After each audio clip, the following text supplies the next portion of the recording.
In today's video, I'm going to be giving you 5 home recording studio goals for 2020.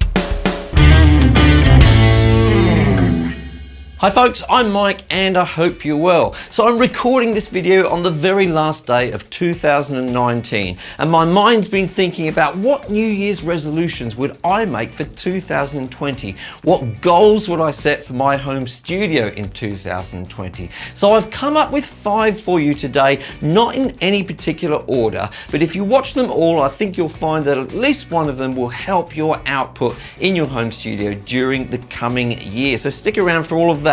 Now, if you do like this kind of content, all about home recording, DAWs, gear reviews, plugin reviews, that kind of thing, then please do subscribe and ring the bell on YouTube so that you are notified about my future videos. Now, let's get stuck in with the first of these goals for 2020. 1.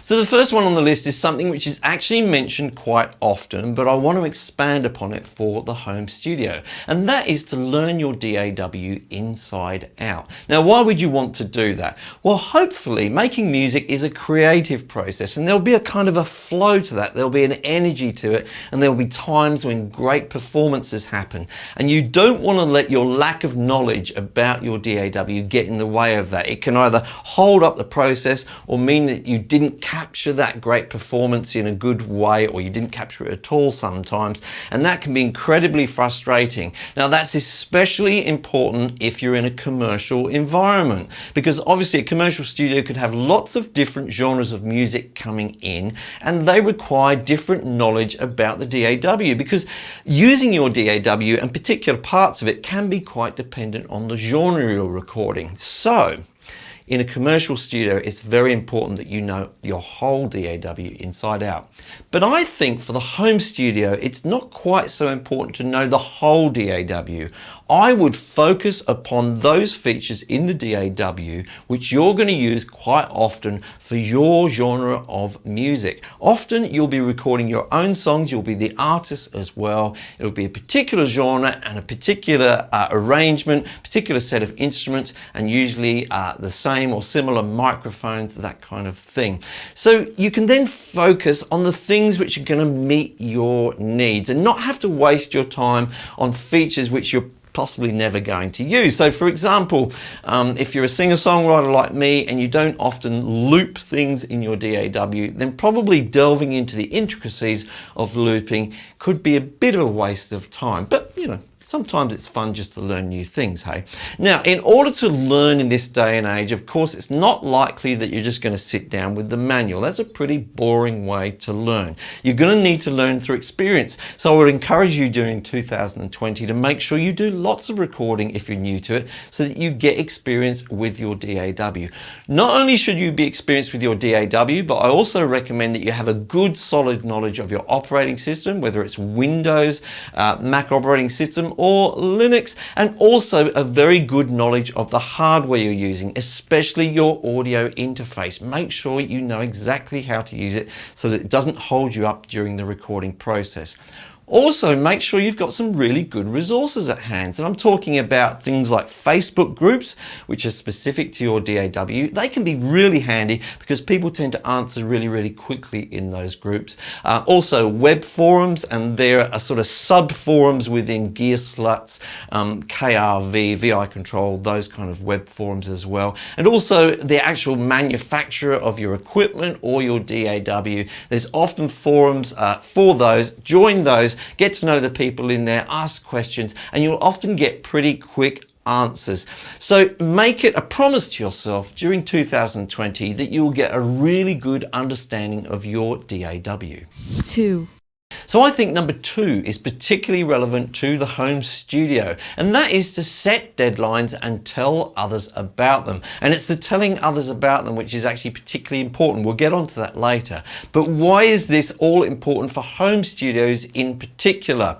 Well, in the old days, if you're a local artist like me, you would go along to your local studio and probably pay an hourly rate for recording your music. And if you just went on and on and on, you would run out of money and nothing would ever happen. So you had to accept a certain level of perfection, and you had to go ahead and actually record the song and get it out because you just didn't have infinite funds to pay. So then we all thought, wouldn't it be great if I had a studio at home? Then I could take my time, get that perfect performance. And what that often results in is people having songs on their hard drives for perhaps months or even years, and they never get to see the light of day. So it's a real problem for home studios.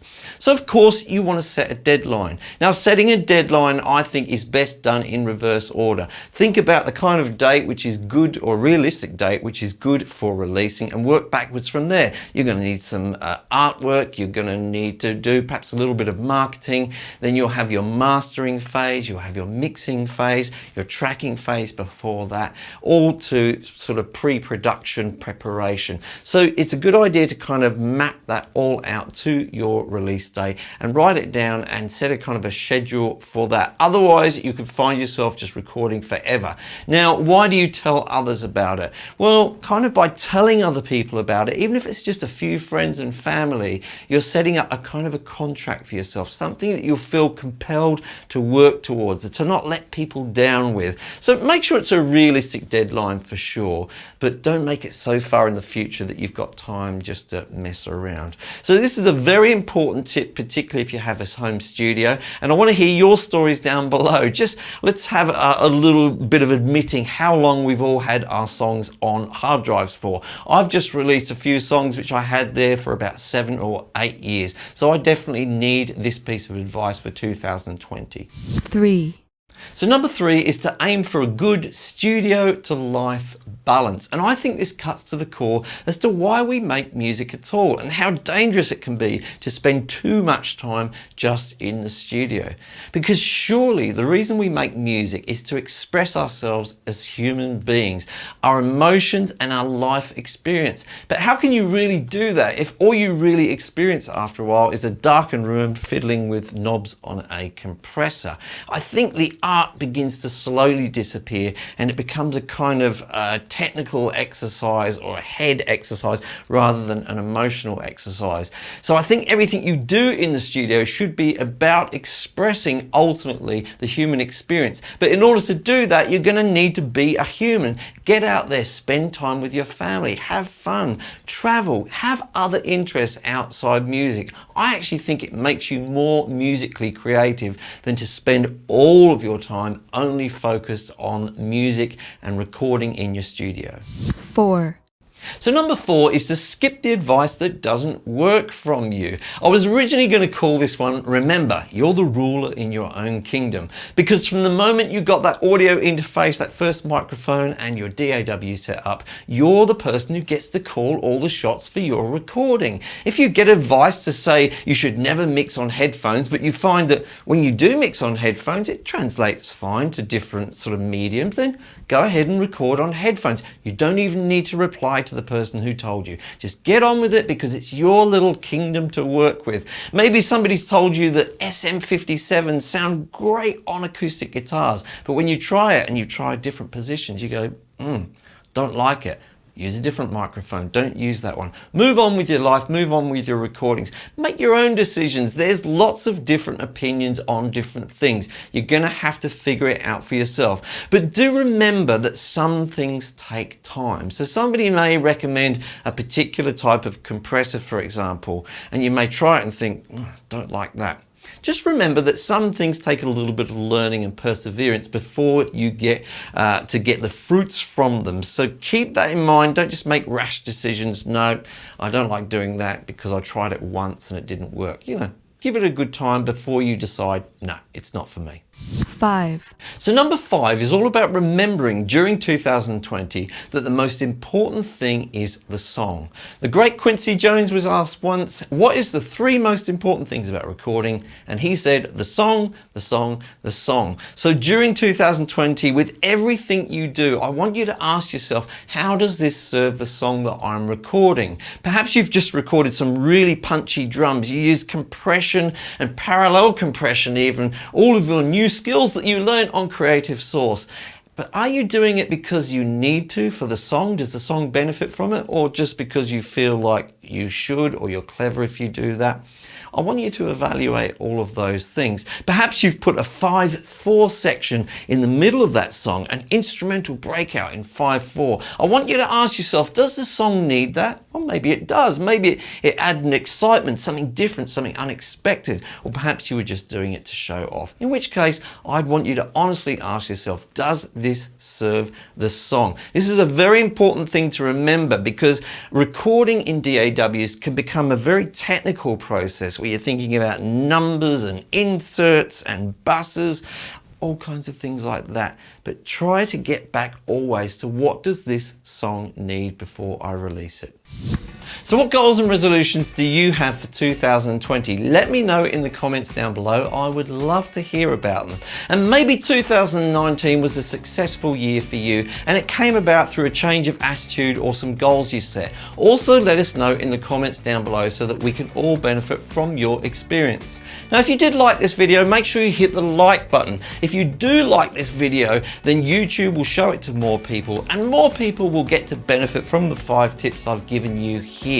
Now, I'd like to thank you all for giving me a successful 2019, particularly to those who have subscribed recently. It really does help me out very, very much, and I'm very, very thankful that you've put trust in me this year. There'll be much more videos coming in 2020, all about home recording, DAWs, gear reviews, plugins, that kind of thing. So if you haven't yet subscribed, then please do so and ring the bell on YouTube so that you are notified about my future videos. Now, have a pleasant and safe 2020 celebrations, and make sure whatever you do in 2020 to add some creative sauce. And I'll see you in the next video.